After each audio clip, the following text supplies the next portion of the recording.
à toi qui en cet instant écoute ce podcast. Je m'appelle Patricia Verneret, je suis auteure, formatrice par la voix et coach de vie.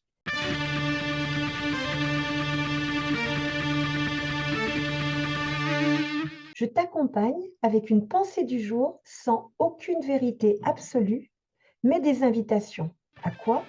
À écouter la vie en toi qui veut s'exprimer et t'aider à passer à la suite de ton histoire. Imagerie intérieure.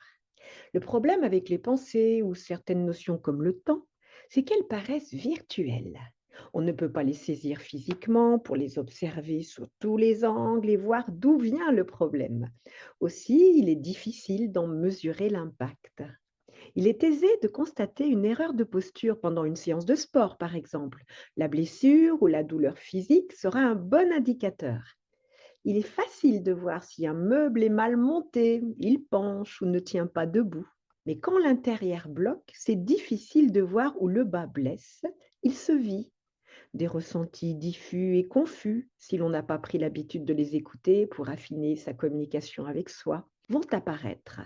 Mais l'on attend souvent d'être dans le mur pour comprendre que quelque chose n'est pas en phase avec qui on est et qu'il est temps de changer, bouger quelque chose. J'ai trouvé intéressant la pédagogie de cet archéologue qui, voulant aider à une prise de conscience de ce que 30 millions d'années signifiaient, a suggéré à son auditoire de les transformer en 30 millions d'euros. Immédiatement, ce temps a pris une réalité plus compréhensible. Pour mieux prendre la mesure des choses ou visualiser l'impact de nos pensées ou voir les processus, je te propose, toi qui écoutes, quelques images métaphores pour visualiser comment cela se pense en chacun de nous. Remplis une bouteille d'eau. Imagine que cette eau soit ton réservoir d'énergie pour la journée. Prends une posture d'observateur en étant bien vigilant avec tes paroles intérieures. À chaque fois qu'une pensée ou une phrase telle que c'est de ma faute, je suis nul, je ne suis pas capable, c'était mieux avant, etc., je ne doute pas que tes pensées iront bien au-delà de mes propositions.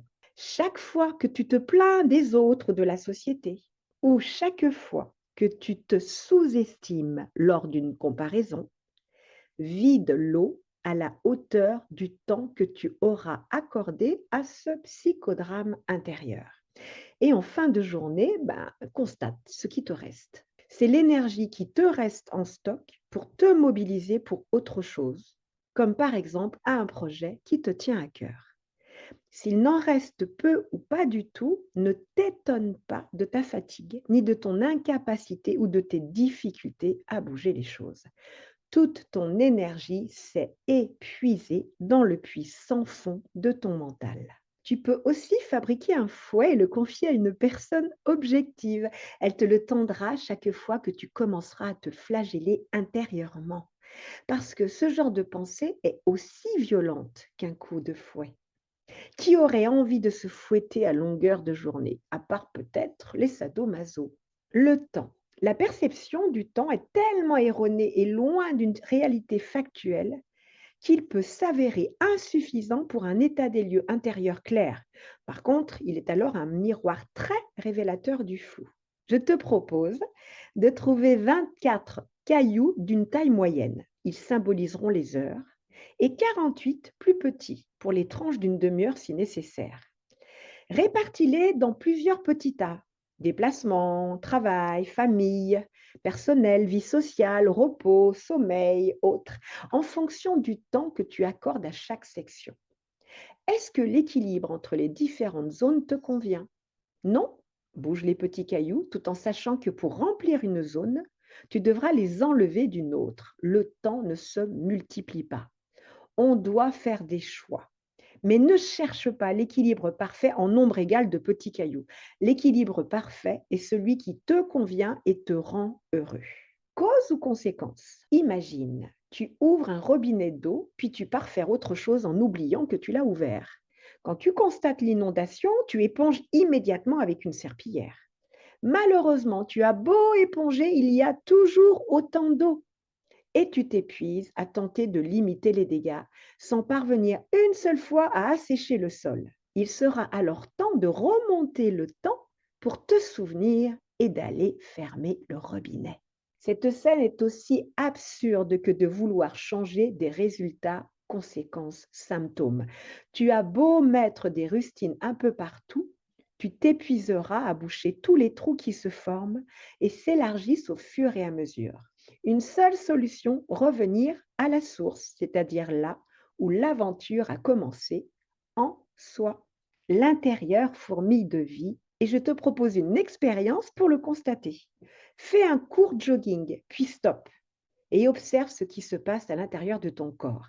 Ça pulse fort. Pendant la course, on n'en a pas conscience. On peut sentir la difficulté, l'essoufflement, la douleur éventuelle, mais pas à quel point ça bouge. Le seul moyen est de s'arrêter et de se mettre en position d'observateur de ses ressentis.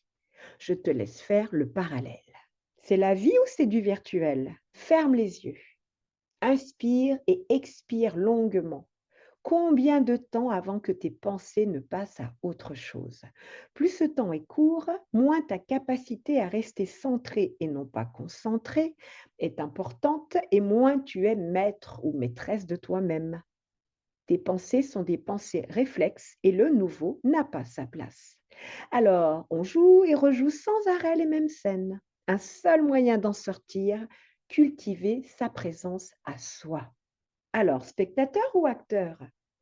Après avoir joué à un jeu vidéo ou regardé un film, pendant ce temps, ta vie n'a pas changé pour autant. Le temps s'est suspendu et tu reprends le cours de ton existence ensuite. Des pensées sans acte aboutiront au même résultat. Matérialiser et ou poser à plat, mais littéralement, par écrit par exemple, permet de prendre conscience plus facilement de ce qui se passe réellement à l'intérieur de soi. Le nombre de fois où le langage corporel dément les mots, c'est incroyable. Dès qu'il y a prise de conscience, la vision et le choix du chemin à parcourir deviennent plus clairs. Ce podcast se termine. J'espère qu'il t'aura mis en mouvement pour te rapprocher un peu plus de ton être profond. N'oublie pas, toi seul sais ce qui est juste pour toi-même. Merci pour ton écoute.